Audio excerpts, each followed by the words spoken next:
So thanks for coming back on. It's great to get to talk to you. I suppose I was going to say in an official capacity, but this is nothing about this is very official. So the last time we spoke, there's been quite a few changes since the last time we spoke. So the last time we spoke, even just the last time we spoke in person, was a Strength and Death. There's quite a few changes since then. But when I spoke to you on the show originally, Fitter was like kicking off, and there was I remember, I think you were on the show, and then like afterwards you told me that HWPO was gonna that Fitter and HWPO might be linking up or something, and I was like, why the fuck didn't he tell me that when we were recording? But like it's even just with Fitter, it's been a pretty crazy 8 months. Yeah, the last 8 months, definitely. I think it was actually in and around the second lockdown that we spoke, wasn't it? Yeah. So it was like 2021, like February time, I think. Yeah. Yeah, I think. My God, that's more than a year. Jesus, that's scary. A long time ago, wasn't it? Yeah. I think then on the podcast I was saying that I know that the website, that Fitter, the app, can do big things. Like the features that it's got, the path that it's going in terms of like the development that's coming and the features that are coming on board. We're going to change the market in terms of the online coaching market. It was just a case of just getting it out there in front of people, making people aware of what it is, what it does, and how it can help them. And then I think this last 8 months has been a little bit of that happening. People becoming a little bit more aware of it helps when you've got the partnership with HWPO, and then we've had a few other large coaching brands, Invictus, Underdogs, that are over like the US way, that have signed up as well to help snowball that effect. But yeah, it's exciting, man. Some big things happening, and hopefully plenty more of them to come. I feel like anytime I talk to Leon and I say, like, I think that something went out recently enough about the Invictus kind of partnership. There was like a little piece put out about it or something. And I messaged him saying like, oh, congrats. And he was like, look out for it. And he named like 3 others. Like, it seems like there's always like more and more and more coming. I learned of another one this morning. So there's another one coming imminently as well, which is pretty cool. But is it like, so obviously you have confidence in what's being done, and you have confidence in the background of it, and like the work that's been put in, and the I don't know, I guess the foundation of it and what it can do. But is there a point in time during those last 8 months, especially, where it's been a bit, not like scary, but like that the growth has been so fast that you're kind of trying to keep up a bit?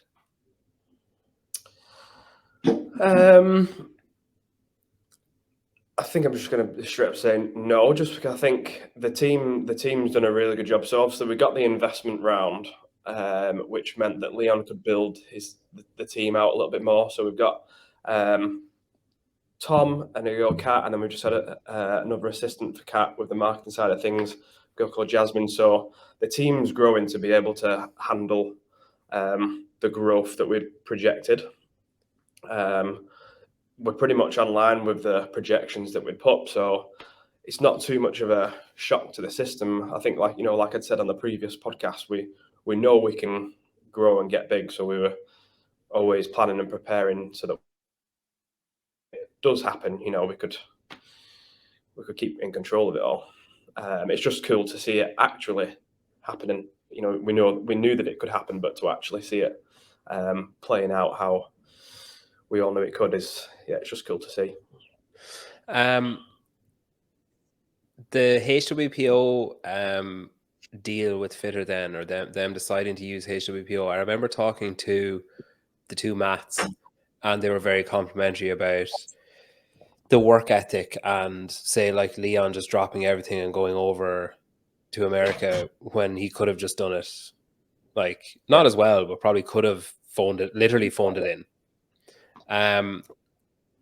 When something like that is brought to the table, or brought to, like, it's in the realm of possibility that it might happen, is there like you don't strike me as an overly positive person when news is received. I feel like you kind of look for like maybe the why, or like well, what if like that doesn't happen, or what if, like, were you kind of struggling to accept that like this is happening, and that this is, because obviously as soon as that happens, everything's going to change.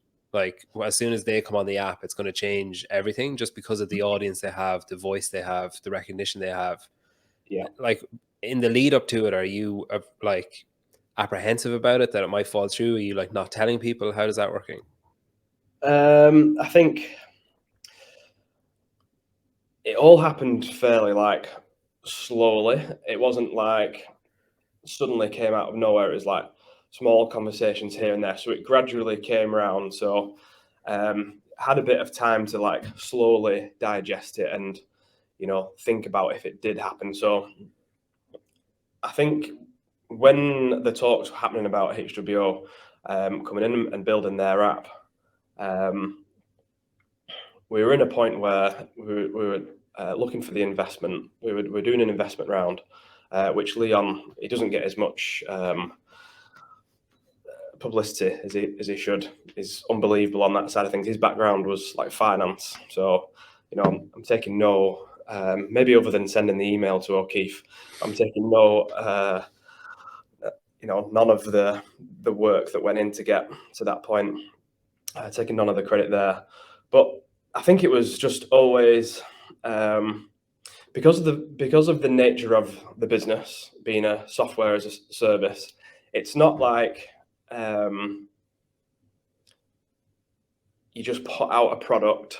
I don't know, say it's a load of t-shirts or supplement, or even like rad shoes like the trainers, like where people, like any person, just go on and they can make a decision to buy, and then they buy that product and they've got it. It's a little bit different because people who are going to come on to Fitter need a coaching business, and then they need to make the decision to put their coaching business on our software. So there's a bit more of a process to getting clients on board. So even though like you get the you know, the confirmation that HWPO are joining in, and then you get the link with a brand like that, it still doesn't guarantee that suddenly we're going to get loads of coaches join Fitter. So although it was like an amazing step to, you know, project Fitter in front of people, it was also right, well, we still need to do a load of work to make sure that people kind of are seeing us and with a go-to brand when people do decide that they need to change the software that they're using, or they need to find a software. It's a little bit different, I think. So although I think there was a time we went to Boston, Leon and I, back in, it was literally a year ago around now, it was November last year. And we came out of a coffee shop with O'Keefe, and it had been confirmed at that point. And we walked around the corner out of eyesight and earshot. And I think we got into the elevator. And do you remember, do you ever watch Dragon's Den? Yeah. Where they walk out of the room, they go into the elevator, and they go down, and then they go, yeah! Yeah. And it was just kind of, it wasn't like an overreaction. It was just a release. A relief, yeah, just like a relief of just like getting, like we've got obviously a partnership there with HWPO, with Fraser, with O'Keefe, to put us onto the platform that we know that what Fitter can achieve. So, but I think we're both just pretty logical with our thoughts, not trying to get too carried away, and more just focusing on like what needs to be done to get to that point, rather than just like getting super excited that, you know, all these cool things are going to happen. Is one of the struggles, I suppose, or one of the things that's left that's difficult to do, say if you have HWPO and you have Invictus and you have Underdogs and the program and whoever else, then other training houses will be aware of that, and they might think like, oh, what's so good about them, like we better have a look at them. Whereas is the struggle then, say the person who has 5 clients, is that the issue that you're kind of being left with, of trying to show everybody that you can do everything for everyone, not just the big like dominating houses? Yeah, and I think that's where Fitter does really well is not many apps or websites were offering a platform for the big users to use and scale their business on the big scale they are. They got hundreds to thousands of clients, and to be able to make that really manageable with an app. But then for this very same app, they can service just 5 clients individually. You get people not understanding that it can do both and realizing that there's features in there. So it's just been a case of again, just raising awareness of what the site and the app can do and how it can be actually used for pretty much any coach within the fitness industry. If you're providing some kind of service online, whether that's like one program to the masses, or it's an individual program just to one person, or it's like a one-off, like non-subscription based, like your ebook type fixed length program. The flexibility that you can have within your business and still use Fitter it's hugely flexible, and I think it's just getting that across to potential users that it can do X, Y, Z. It can do multiple different things, just using the features in a way that supports how you want to run your business. The last time we spoke in person, then you were at Strength in Depth. Yes. How do you assess your season as a coach? Say your last season as a coach, there, the most recent one to finish. Like, if you separate it from all other seasons, when you look back at it, are you like, yep, that was really successful, or was there things left on the table? Are you annoyed about certain things? Are you elated about certain things? I think this season, the last 12 months, the main thing that I've got out of it is completely understanding the type of coach that I am and that I want to be going forward. I think when I got into, I've always been a coach, but when I put coaching more as my priority as to being an athlete, I was just under the impression that I could mold and coach any type of athlete, and that was what coaches needed to do. And I would just drill myself into the floor to be that coach that can just chop and change and change like how I approach my athletes or my clients, to be able to be a successful coach to everyone. And I think this last 12 months has made me realize that no, I can be a very good coach when I'm coaching this type of athlete. And if there's a certain type of athlete that doesn't fit the type of person that I like working with, then maybe a different coach is better for them. And kind of sticking to what I know I'm good at as a coach, and making sure that I'm working with people that align there, and the effectiveness that has with the athlete and me as a coach, rather than trying to just bend over backwards to try and fit into work with someone that maybe values and beliefs don't align. An example being like Anita Tucker. Sorry, she's going to kill me for pronouncing a name like that. Aneta Tucker, second at the games, 35-39 category, women's masters. Just like, and also David and Emma, they're both the same type of athlete in terms of like the relationship they have, is that they can just take responsibility for a lot of their life decisions. They understand themselves more than anyone else understands them, and they know that as well. So it's not like they need the hand holding through every aspect of their life.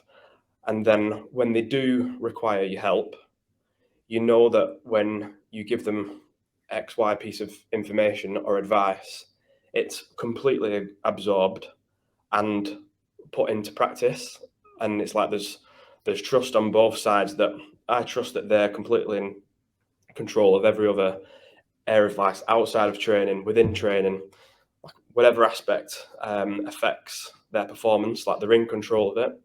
And when they do ask for help, I know that when I give them back my feedback or my answer, like that's getting fully taken on board. And I think we have a great relationship with those three. And I think it was the eye opener as well. Went down to quarterfinals and semi-finals at Anetta's gym in CrossFit Nidus in Gloucester. And I don't spend too much time in person with Nettie. It's either on a call, text, or communication, within Fitter. And this is probably like the third time I'd seen her in the year, or second time I'd seen her in the year at quarterfinals.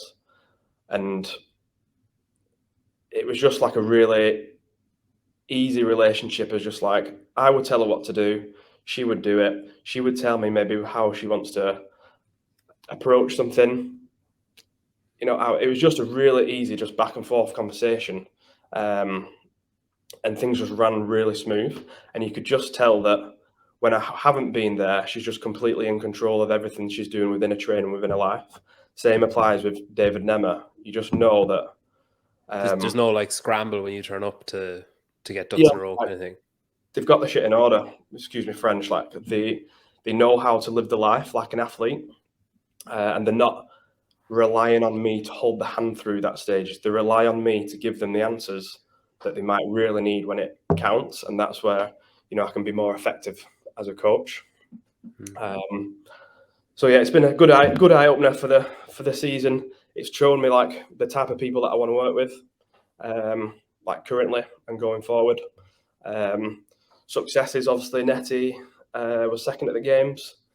Ella got her first appearance at semi-finals.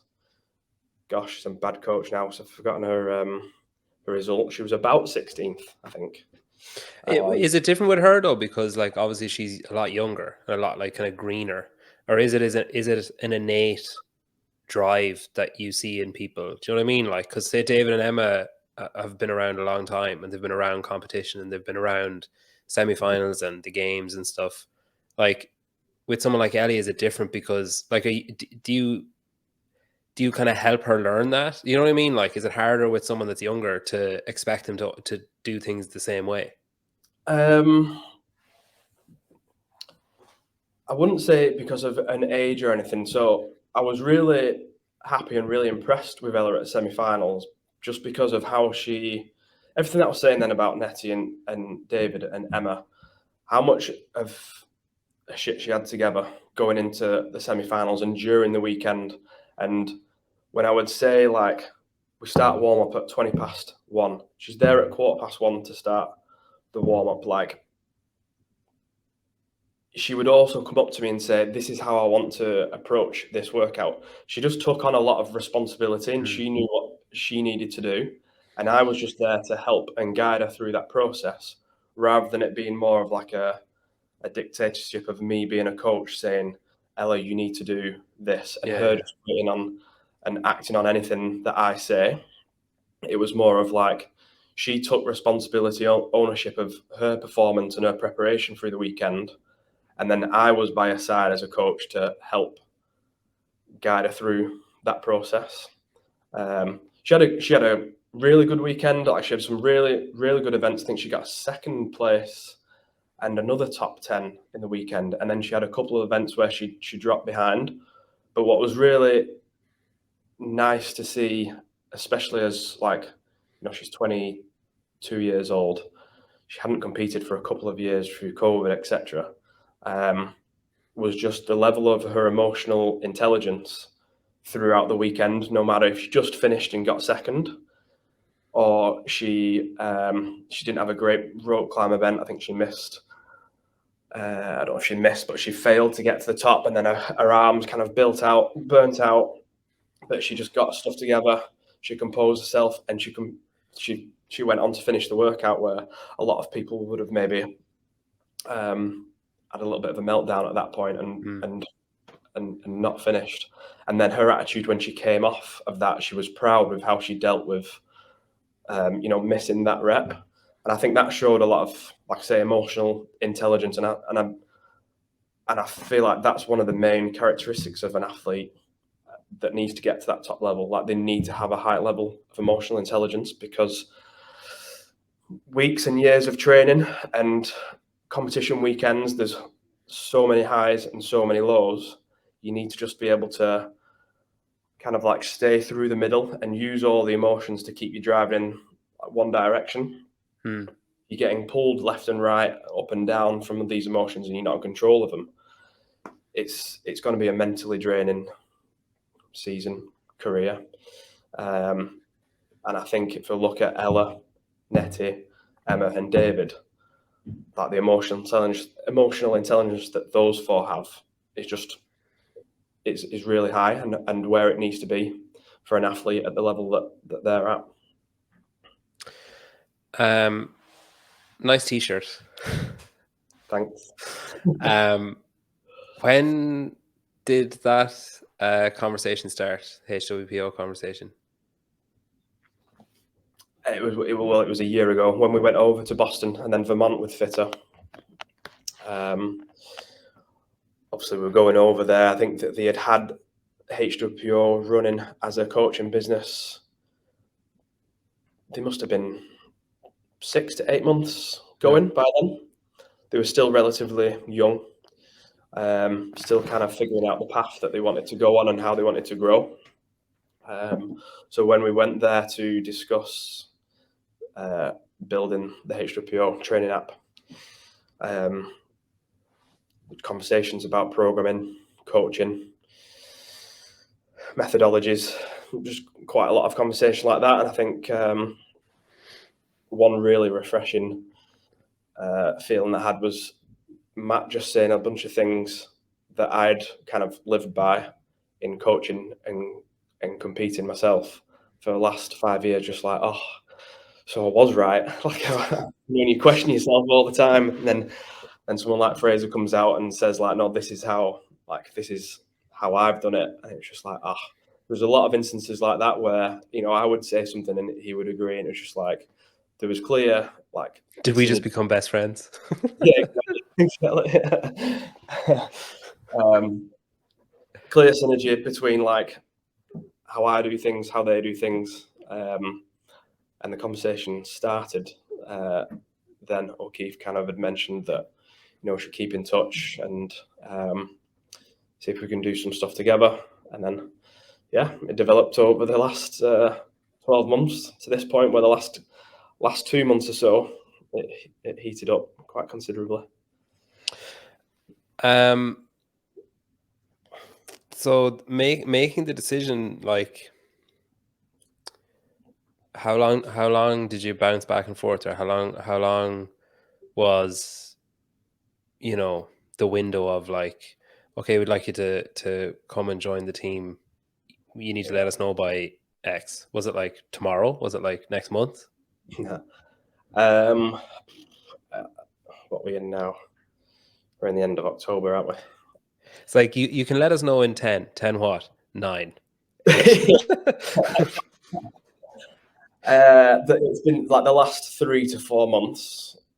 It's been on the cards of like, this is like, they wanted me to join them, and it was just a case of what does it involve? Like, how does it work with JST? How does it work with the people that I'm employed with JST? And just how does it all look, basically?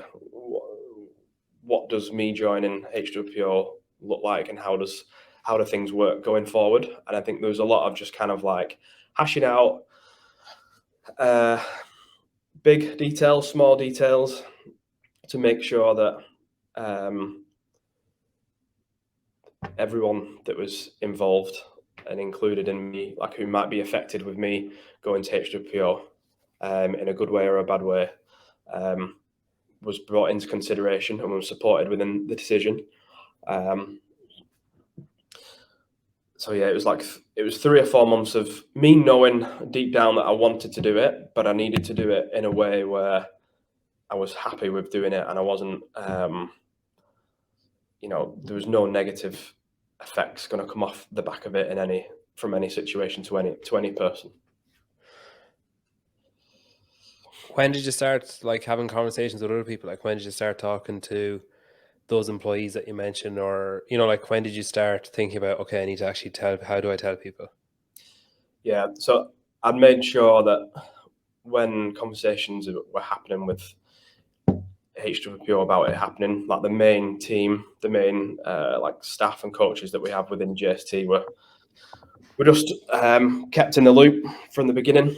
So that was potentially even, I reckon it was even 6 months ago now, 5 or 6 months ago.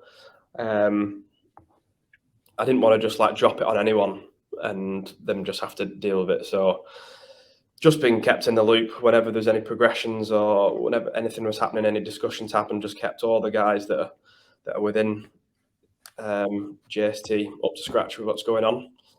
But yeah, it was about 3 weeks ago now when I just had brought them the news that it was gonna happen.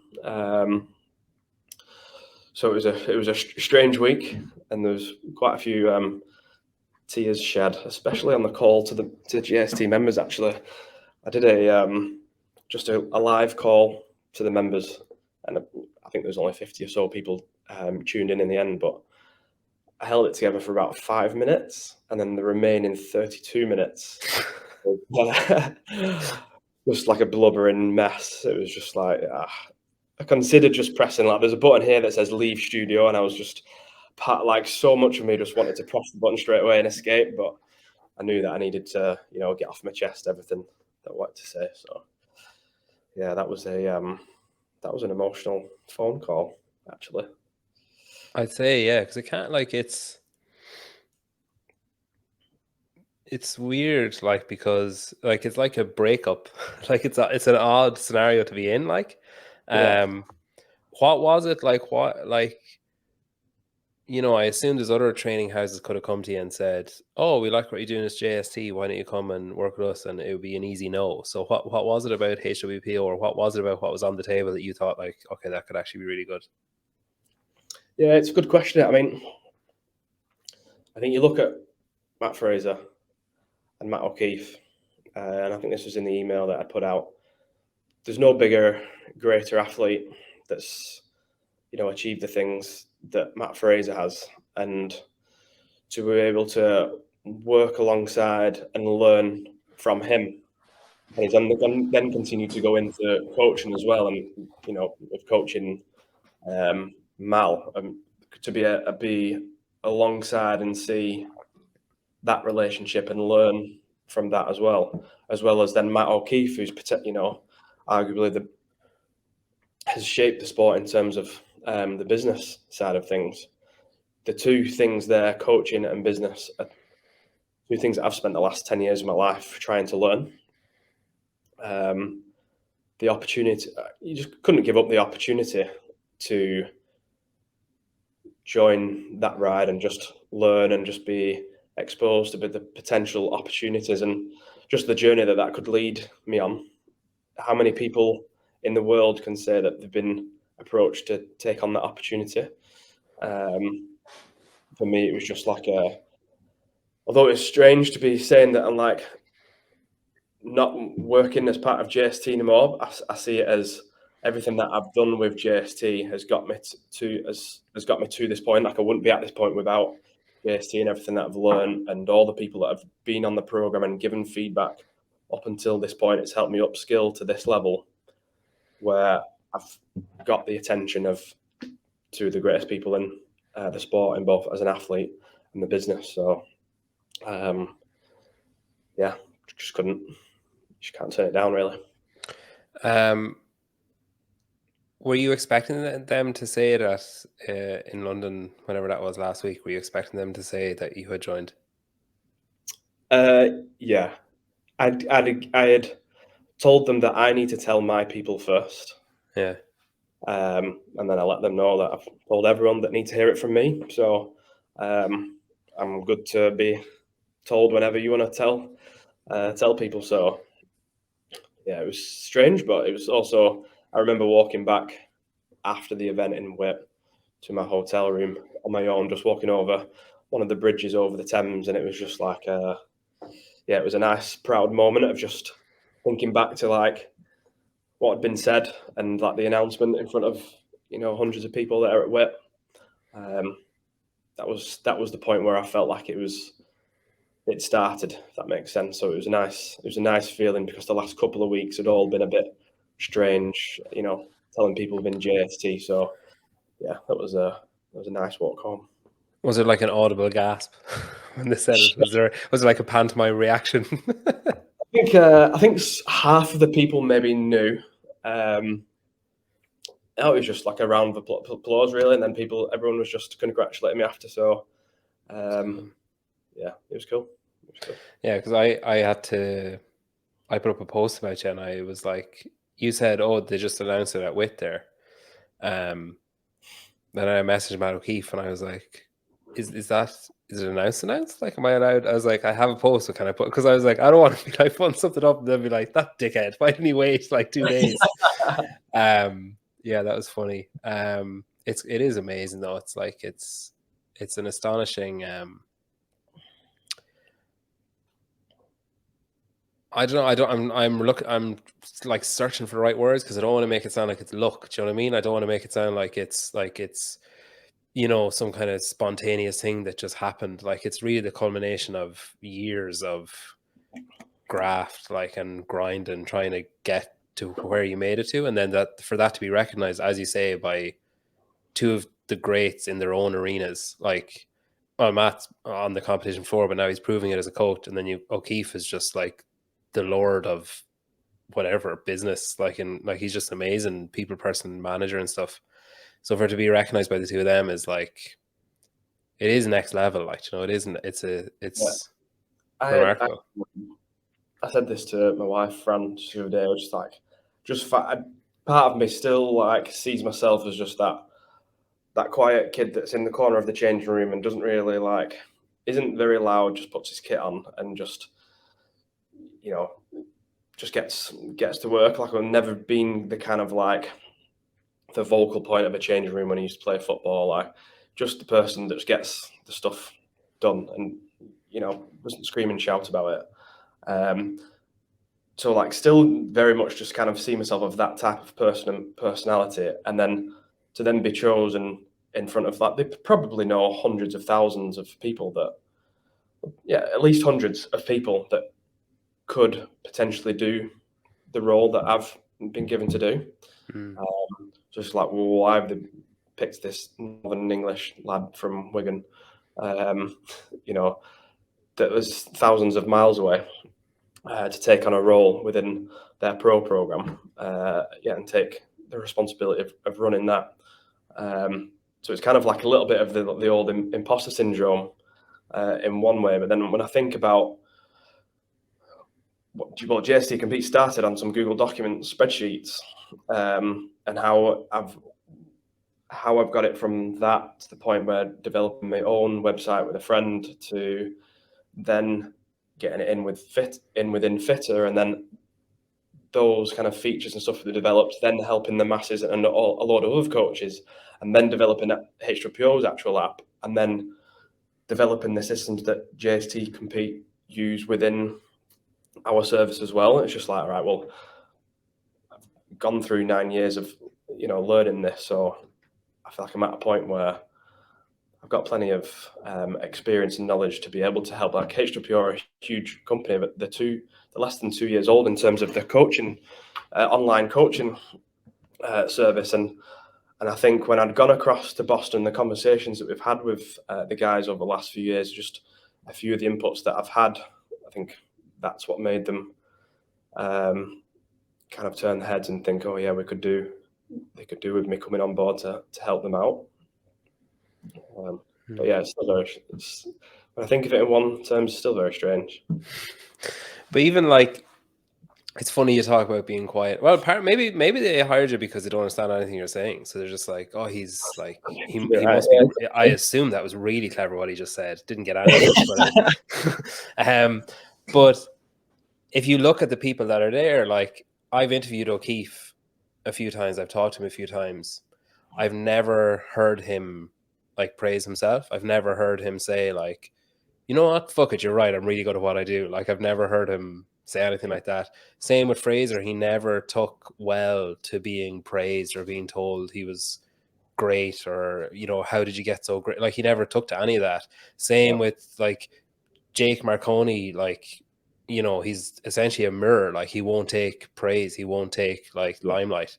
So, you know, hearing you say those things about yourself, it's like a perfect fit then, because they're all the quiet guy in the corner that just puts their boots on and goes out and does the work, like, you know. Yeah, and With that's what. Sorry, go on. And that, since meeting them and seeing them, I noticed that as well, and I think that's what made me feel comfortable joining them as well, because it wasn't like I was joining a load of extroverts who had this like bravado about them. Like, I was joining people who straight away I felt that I was like very similar to. So you weren't going to be forced to do TikTok videos or. yeah. It's like, actually, sorry, Steve, it's actually in your contract. It's just the third line. 1 TikTok per day. What is your role then? What's your title, and then what does your role involve day to day? Yeah, so I think the technical title is the HWPO Pro Program Manager. So the Pro track is a program that's it's targeted towards like top 200 at quarterfinals level. You know, give or take a little bit, for people who want to be like up at that level and then progressing to get higher all the way up to the game. So, you know, people that want to attack training as I guess it's more than a hobby. I guess it's everyone's hobby, but they want to take it serious. They want to, you know, seriously develop, get as high through the rankings as they can.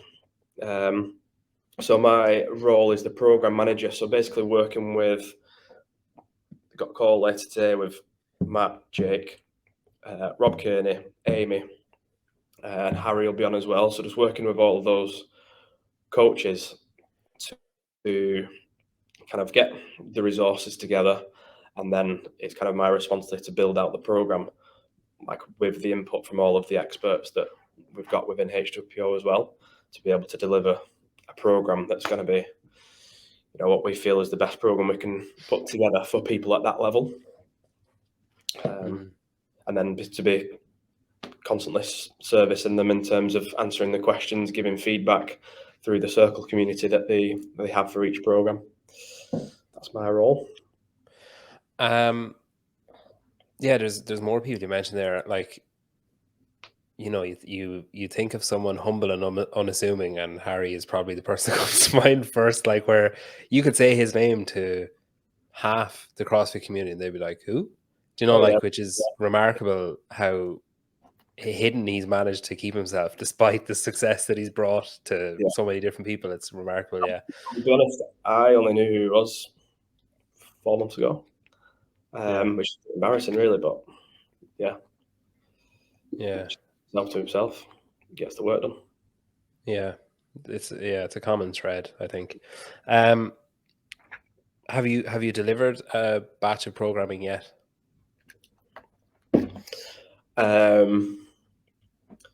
No, I wouldn't call it a batch, but my suggestions of the templates kind of that we're using week to week going forward, which I'll receive some feedback on this evening. Yeah, Steve is not working it.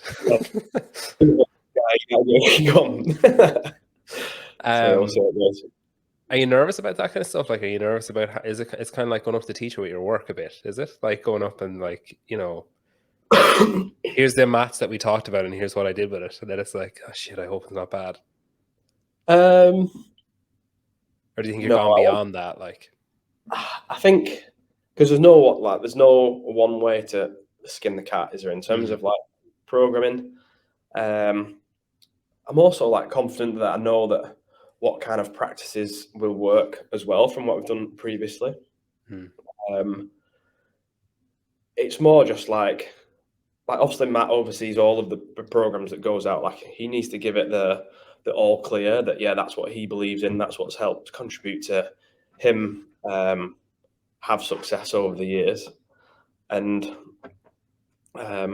So it's just making sure that you're aligning with those, and I guess I feel confident with that because from the conversations that we've had, how I approach my training and how I approach my coaching and programming is very, very similar. So if I think what I think is the best, well, I'd hope, but I'm confident that he would agree just from how we've spoke about things before. Have you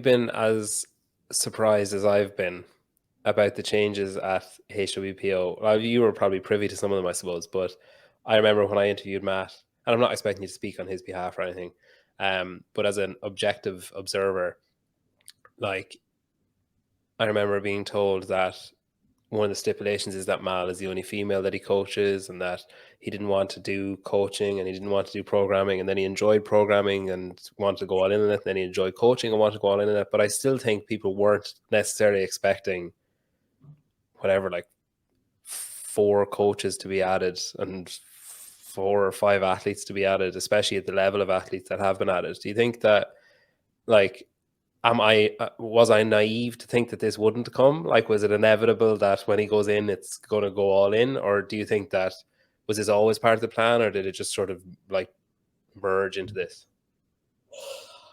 Like I said, I don't want to speak out of turn, but I feel like everything that's happened has been pretty natural. I think from speaking with them, about me joining as well, they're very aware of the speed that they could grow and making sure that the decisions that they make are the right decisions that fit kind of like their values and their vision, rather than just kind of like going off on this tangent because they've had this interest from these people, or like X many people have asked for this type of program, or they're getting hundreds of people asked for an individual program to suddenly open up like all these individual sign-up spaces. Like, they're very focused on the direction that they want to go, and just been adding things that fit kind of that process and that journey. I think it was always, since they launched, was it just less than 2 years ago? It's always going to be a brand and a coaching service that's going to get some success because of the people that are involved in it, and the reputation and the knowledge of the sport. I think what they're aware of that, and they're aware of growing, and then like realizing 3 years in, actually we've got this business now that we're not fully on board with what we're doing. This is not, our passion isn't lining with these services that we're doing. So I think that's where they're very picky in terms of like, no, we're going to start this track, or we're going to get this person to run this program, or we're not going to start offering X, Y, Z just because people are asking for it. Yeah. Do you think you mentioned there that your coaching has changed, as in you've kind of come to realizations, I suppose, about the type of person that you work well with, and how you work well with them, and why you work well with them and stuff, and maybe you not wasted some time, but wasted some energy maybe on less successful pairings in the past. Do you think that coaching has changed since you've been coaching? Like, do you think that the role of the coach has changed? Because now you have, if you ask someone to name 5 or even 10 famous coaches now, they'll be able to do it absolutely no problem. Whereas I reckon if you went back to 2017 and said, who coaches Rich Froning? Like, people they wouldn't know. Do you know what I mean? Like, that there's this kind of, now that the coach is like famous, and the coach is like well known and has a profile and has maybe their own sponsored deals or whatever. Like, do you think the role of a coach has changed? There's certainly obviously been a growth in coaching brands and like camps and over the years, but I honestly feel like with the demands of the sport and what CrossFit, in terms of CrossFit as sport, requires, it needs an athlete that has a huge amount of takes responsibility for themselves. I know you look at I don't know too much about Justin Medeiros, but what I understand from looking at him is he looks like he's confident in making his own decisions day to day, and he uses Adam. Sorry, I don't know how you say his last name. Nifa, as just someone there to kind of like bounce off the ideas and just give him maybe a little bit of support along the way. I don't get the impression that Adam is like, I'm your coach, do this, do this, do this, do this. And Justin just nods his head and goes away and does it. I feel like Justin's in charge of Justin and makes his decisions, and will use, like he has, he went over to Fraser, use different coaches within the industry to gain help if he knows that maybe Justin or Adam doesn't have the knowledge of, I don't know, rowing technique. I'm going to go and find a rowing coach that's going to help me. I'll learn from him and I'll implement that going forward. I feel like the best athletes that we'll keep seeing over the next years to come will always be that type of athlete. And coaches will just be that a part of that support network that's just going to help feed the athlete to become more responsible and to make the right decisions, because we're a sport where you're on the competition floor, whether you're in the middle of the ocean swimming or running up Capitol steps with that big old Husserfeld sandbag. No coach is by your side telling you what to do, when to break it up, when to pick it up again, how long to rest. They're not counting down 5, 4, 3, 2, 1 your rest period like they might do in the gym. Athletes have to make all of these decisions on their own, while there's thousands of distractions, noises, things happening around them, judges giving them no reps, whatever. They need to actually stay so composed and controlled and confident in their own choices, and they only do that by having confidence in their own choices day to day in the gym and out of the gym as well. And if they're constantly relying on people here, there, and everywhere to give them the answers, then they're never going to have the answers when it comes to it on a competition floor. So I feel like the role of a coach, although like you say, they might be coming more into like mainstream of these like famous coaches, I feel like if you look at like successful pairings that's happening, it's very much still athlete is responsible for themselves and the coach is there to support them. And if they're not sure of like the right thing to do, the coach can help them and guide them. Then the athlete makes the right choice and then continue to make that choice, learn from that choice going forward. But they can make the correct one down the line themselves. Okay, so your current role is the pro track. So we're talking about I guess like semi-final bubble athletes, or like athletes on the bubble of getting into a semi-final, or athletes who are like just inside that semi-final line and want to progress further. Is that will that remain your role, do you think? Is that like, as in, will there be a point in time, do you think, where you will be working like one-to-one with someone rather than working with, a couple of hundred people? Do you know what I mean?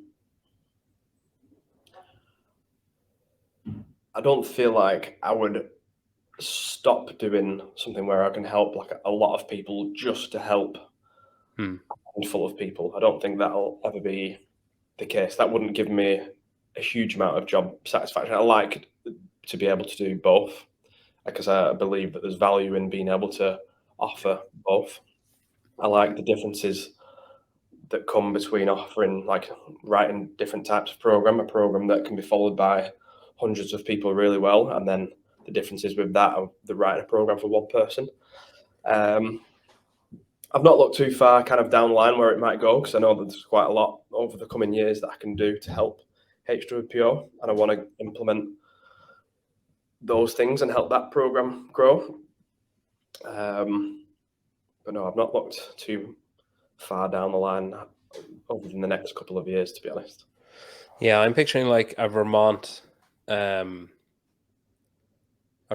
base, and then like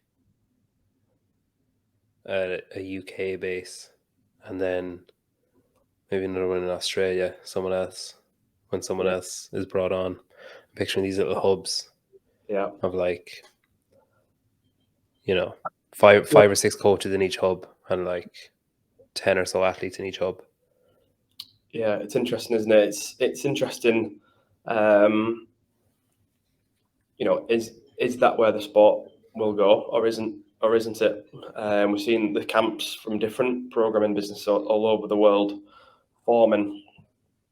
I don't think it's the right thing for every athlete, but I think it can help a lot of athletes at the same time. It's kind of what will be the natural progression. I guess every coach who's tried to set up a in-person training camp could sit together around a table and just laugh about all the same mistakes that they all made. So I'm pretty sure that'll kind of like even out over the next couple of years, and what will be the most effective thing will develop. It's still like, what is it, 2020? The sport's 15 years old from its very infancy. It's still really young, and it's developing like in terms of the standard and also like commercially faster than many sports. So it's still like very unknown as to kind of, you know, where will the sport be in terms of coaching and athletes in 2 or 3 years? What will be the most successful practice in order to get athletes to the top? Yeah, I have a sneaking suspicion Fitter and HWPO will be underpinning a lot of those kind of trends and like improvements that are made somehow. Well, I hope so. Yeah. Well, look, I'll let you go. Congratulations on everything. It's been a remarkable, you know, it's been a remarkable, whatever, 12 months, but like in reality, years of, like I said, years of hard work has paid off, essentially, is what I was trying to avoid saying. But it's remarkable, I think, like you know, I've spoken to you, I've chatted to you a bit in person on here, on text or whatever, and I think I've always been struck by your, like, I guess, candor. I remember the first time when you came on the show originally, I sometimes find like interviews that are set up kind of awkward. I don't know. I think I do it myself. I think if someone tells me, "Oh, you're interviewing this person. Would you like to interview this person?" I say, "Yeah, that'd be great." And then I think I get it into my head like, "Oh, they don't want to be here. They're here because they have to be here, like not because they want to be here." And then it's like a self-fulfilling prophecy of like I make it shit so that I can say to myself, "I knew it. I knew he didn't want to be here." And I remember when we talked the first time, I couldn't get a grasp. I was like, did he like it? Did he hate it? Like I just couldn't like put my finger on it. But then yeah, when we chatted a bit in London, like I really enjoyed your company, and then chatting since, you're just it's remarkable. All the success you've had is deserved. It's great. Like it is really great to see. There's plenty of people get overlooked for what they do, and things like pass them by, unfortunately. And I think it's great to see so much just land in your lap and you be able to just take it instead of not taking it. Yeah. Well, thank you for those words. And I could actually repeat them all to yourself. You look at all the brands across the bottom of this podcast that you set up as a part-time job. As you still full-time teacher? Yeah. Well, I'm off now. I had surgery on Monday, so I'm off for a couple of weeks. But I mean, technically, to grow a podcast business, which many people are trying to do, and get it to the point where you've got these 1, 2, 3, 4, 5, 6 sponsors all across the bottom. It's pretty, and not even that, but the level of the athletes and people that you manage to somehow talk to getting on board is pretty impressive as well. So, thank you. Hats off to you. Yeah, I don't do well with compliments, so I'll just gloss over on that. Me neither. That's why I just bound it back straight at you. Yeah. Look, it's been great. It's been great getting to talk to you. Are you going to be at Filthy, do you think? Possibly. Okay. I'm sure if you are, we'll catch up then.